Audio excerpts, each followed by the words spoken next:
Hello friends, నమస్తే. నేను మీ పద్మావతి.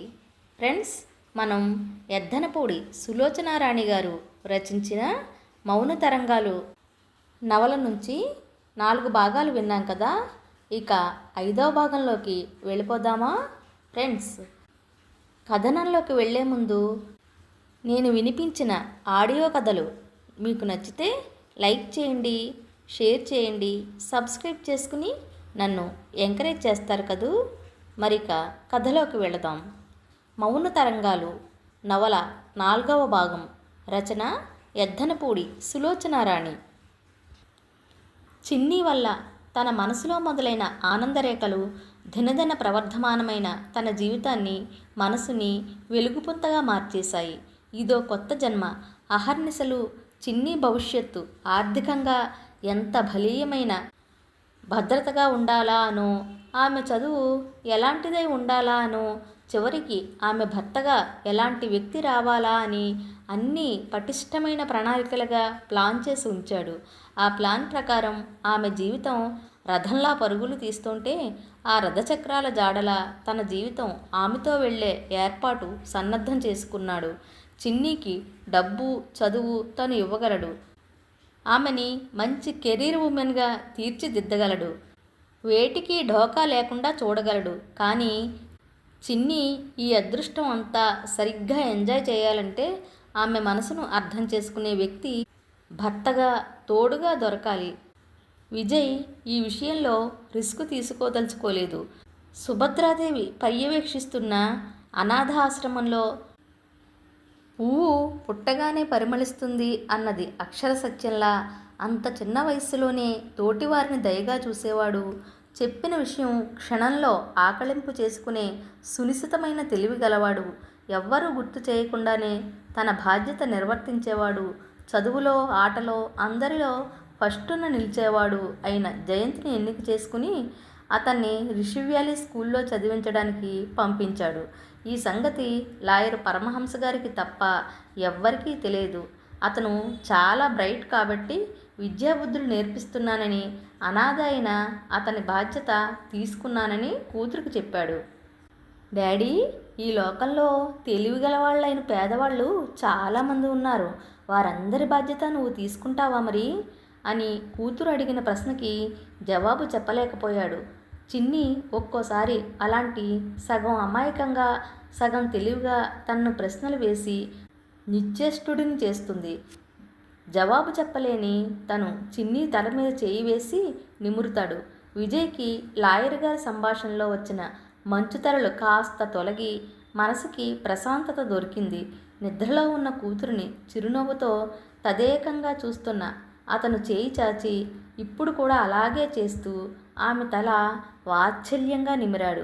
ఒకవేళ పెరిగి పెద్ద అయిన తర్వాత చిన్నీకి, జయంత్కి అభిప్రాయాలు కలవకపోతే జయంత్ భవిష్యత్తు సుస్థిరంగా ఉండేట్టు చూసి అతనికి నచ్చిన మరో అమ్మాయిని చూసి పెళ్లి చేస్తాడే తప్ప చిన్నీనే అతను ఎంచుకోవాలని శాసించడు.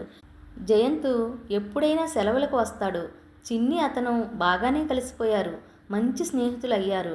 ఈ వయసులో చిన్ని వయసుకి జత కలిసి తోడు ఒకరు కావాలని అతనికి తెలుసు. వాళ్ళిద్దరూ కలిసి కూర్చుని టీవీ చూస్తుంటేనో, కలిసి బ్రేక్ఫాస్ట్ తింటూ కబుర్లతో నవ్వుతుంటేనో, బయట ఆవరణలో టెన్నిస్ ఆడుతుంటేనో విజయ్కు తను చేసిన పని కరెక్ట్ అయినది అని తృప్తిగా ఉండేది. విజయ్ కూతురి తల మీద నిమిరి మంచం మీద నుంచి లేచి బయటికి వచ్చాడు. అతనికి అలసటగానే ఉంది, కానీ నిద్ర రావడం లేదు. మనసు జాగృతం అయ్యి పూర్తి మెలకువతో ఉంది. అతను తన బెడ్రూమ్ వైపు వెళ్ళబోయి విరమించుకుని బాల్కనీలోకి వచ్చాడు. అక్కడ ఉన్న ఉయ్యాలకి ఆనుకుని వెనక్కు చేతులు పెట్టుకుని నిలబడ్డాడు. దూరంగా దిగువన సిటీ అంతా రంగురంగుల లైట్లతో మెలమెల్లాడుతూ మెరిసిపోతోంది. ఉమకి తనకి రాత్రివేళ ఇది ఫేవరెట్ జాగా. రాత్రి 11 గంటలు దాటినా సరే ఇక్కడ ఈ ఉయ్యాల్లో కూర్చుని వేడివేడి కాఫీ త్రాగడం అనేది ఇద్దరికీ చాలా ఇష్టమైన విషయం. ఒక్కోసారి మాటలు, నవ్వులు కూడా ఎక్కువ ఉండేవి కావు. ఒకరి భుజం స్పర్శ ఒకరికి తెలుస్తూ దగ్గరగా కూర్చుని మౌనంగా సిటీని చూస్తూ ఉండేవారు. అతను ఉయ్యాల మీద ఇష్టంగా చేయి ఆనించాడు. విజ్జు, ఇదిగో కాఫీ. ఉమ్మ పిలిచినట్టే అనిపించి ఉలిక్కిపడి తిరిగి చూశాడు. ఇక్కడ మేం తప్ప ఇంకెవ్వరూ లేరు అన్నట్టు గుమ్మం పరదాలు పిల్లగాలికి సన్నగా ఊగుతున్నాయి. అంతటా నిశ్శబ్దం. విజయ్ నిట్టూర్చాడు. వచ్చి ఉయ్యాలలో కూర్చున్నాడు. పౌర్ణమి నాటి నిండు చంద్రుడు కాంతులేనుతూ ఆకాశంలో పైపైకి వస్తున్నాడు. పైన ఆకాశం అంతటా వెన్నెల కాంతులు. మెలమెలా మెరుస్తున్న లైట్లలో నగర శోభ ఇనుమడించినట్లుగా ఉంది. అతనికి ఈ సృష్టి అంతా ఎంతో అందంగా ఉన్నట్టు అనిపించింది. ఒకప్పుడు ఈ ఏకాంతం, ఈ నిశ్శబ్దం ఎంతో భావగర్భితంగా, సౌందర్యభరితంగా ఉండేది. ఇప్పుడు తెలియని ఒంటరితనం, ఏదో చెప్పలేని అభద్రతాభావం. బిజినెస్లో తనకు తిరుగులేదు. పేరు ప్రతిష్టలకి తక్కువ లేదు. సంఘంలో పరపతికి కొదవలేదు. కన్న కూతురు వల్ల కలిగే ఆత్మానందంతో మాటల్లో వ్యక్తీకరించలేని తృప్తి.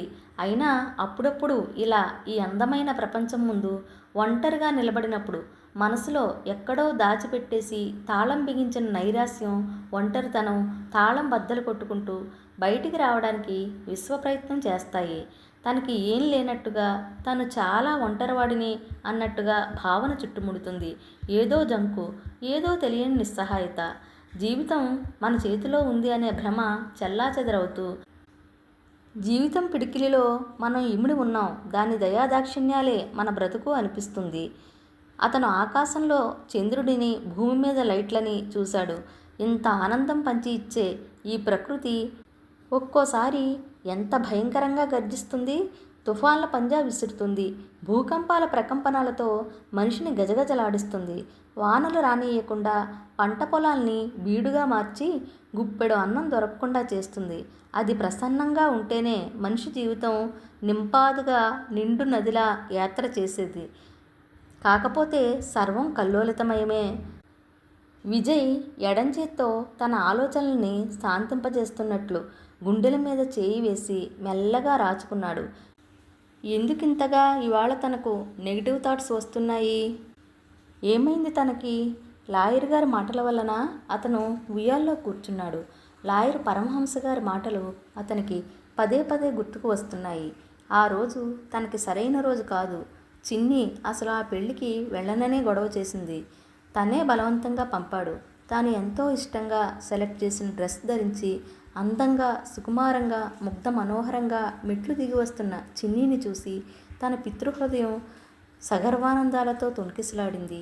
అదే రాత్రి కొన్ని గంటల తర్వాత పెద్ద బిజినెస్ డీల్పై సంతకం చేశానని తన ఆంతర్యం ఉత్సాహంతో ఉండగా డ్రైవర్ ఫోన్ చేశాడు.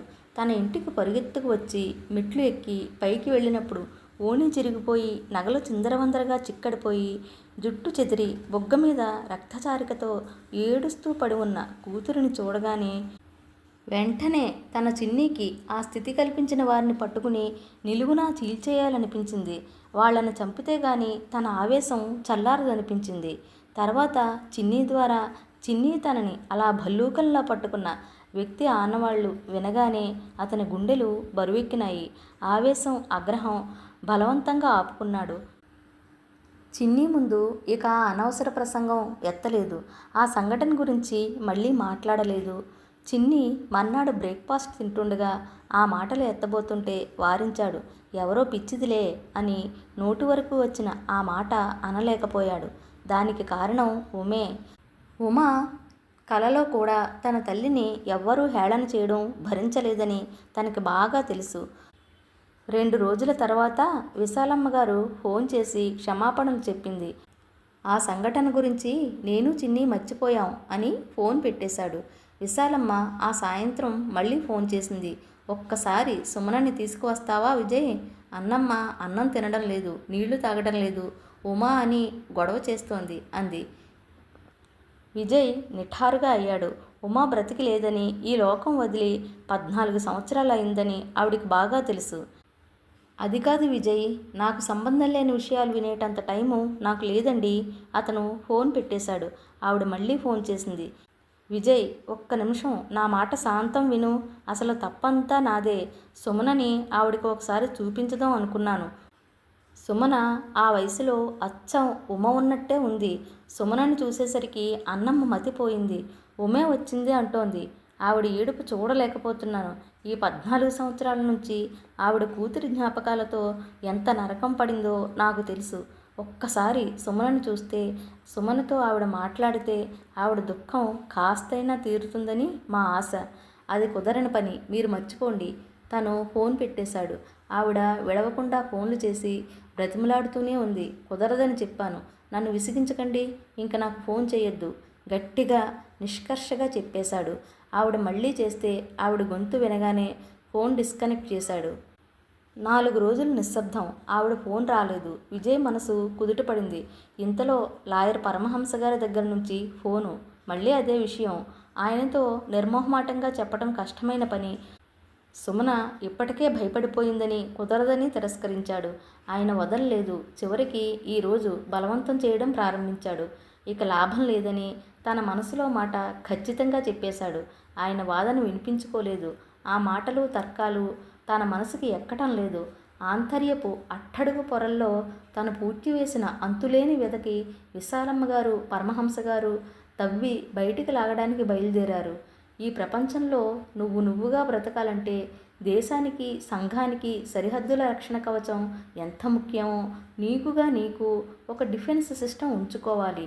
ఈ మనుష్యులకి ఎప్పుడు నీ వ్యధలు, నీ కన్నీళ్ళు, నీ మనసు చీకటి గుహల్లో నీ ఆత్మ చేసే ఆక్రందనలు అవసరం లేదు. వారికి కావాల్సింది ఎప్పుడు వారు కోరుకున్నవి జరగాలి. వారు నమ్మే సత్యాలకి బండరాళ్ళు మనం మొయ్యాలి. వీటికి బంధుత్వాలు చూపిస్తారు. నీ మంచి కోసం అంటూ ఒక చెయ్యిను మన కాళ్ళకి బిగించడానికి చూస్తారు. విజయ్ స్థిరాభిప్రాయంలో ఉన్నాడు. వారి తృప్తి కోసం తన శాంతిని తన పణంగా పెట్టదలుచుకోలేదు. ఎవరి బాధలు వాళ్ళవే. ఎవరి సమయం వచ్చినప్పుడు వాళ్ళు పడాల్సిందే. ఎదుటివారిని బాధపెట్టి మళ్ళీ నా బాధకు నువ్వే ఉపశమనం ఇవ్వాలి అని అడిగే హక్కు ఆ అన్నమ్మగారికి ఎక్కడుంది? ఇదిగో ఈ మాట వినండి, తర్వాత పేపర్ చూద్దురు గాని రాజేశ్వరమ్మ భర్తని హెచ్చరిస్తూ పాట్లో కాఫీ కప్పులో పోసి అందించింది. ఏమిటో చెప్పరాదు, పేపర్ ముడుస్తూ అన్నాడు శంకర్రావు. ఉదయం వేళ ఇంటి పక్కన లాన్లో భార్యాభర్తలిద్దరూ కూర్చుని కాఫీ తాగుతున్నారు. అప్పుడే వస్తున్న లేలేత కిరణాల కాంతిలో రాత్రి పచ్చిక మీద అలుముకున్న మంచు బిందువులు ముత్యాల్లా మెరుస్తున్నాయి. భార్యాభర్తలిద్దరూ వయసు మళ్ళిన ఆరోగ్యంగా నేవళంగా ఉన్నారు. వారిని చూస్తే క్రమబద్ధమైన జీవితం, మితాహారం, మంచి ఎక్సర్సైజు, ప్రశాంతత ముఖ్యం అనే రూల్స్ ఖచ్చితంగా పాటించే మనుష్యుల్లా ఉన్నారు.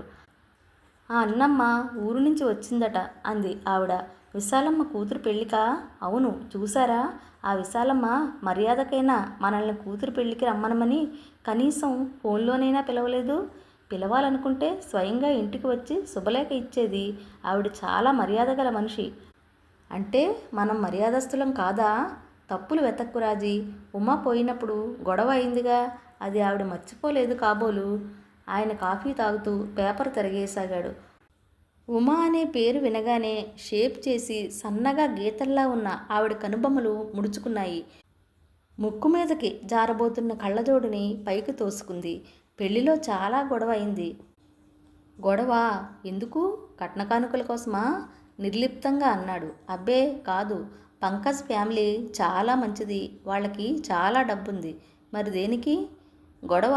పెళ్లివారి మధ్య కాదు, మరి ఇంకెవరి మధ్య? పెళ్ళికి మన చిన్ని వెళ్ళిందట. ఆ అన్నమ్మ చిన్ని మీద పడి నువ్వు నా కూతురువే అంటూ నన్ను వదిలి వెళ్ళకు అంటూ నానాగోలా చేసిందట. చిన్ని బట్టలు చిరిగిపోయాయట. పెళ్ళి అయిపోయిన తర్వాత కూడా ఆవిడ పావురాలపల్లి వెళ్ళలేదట.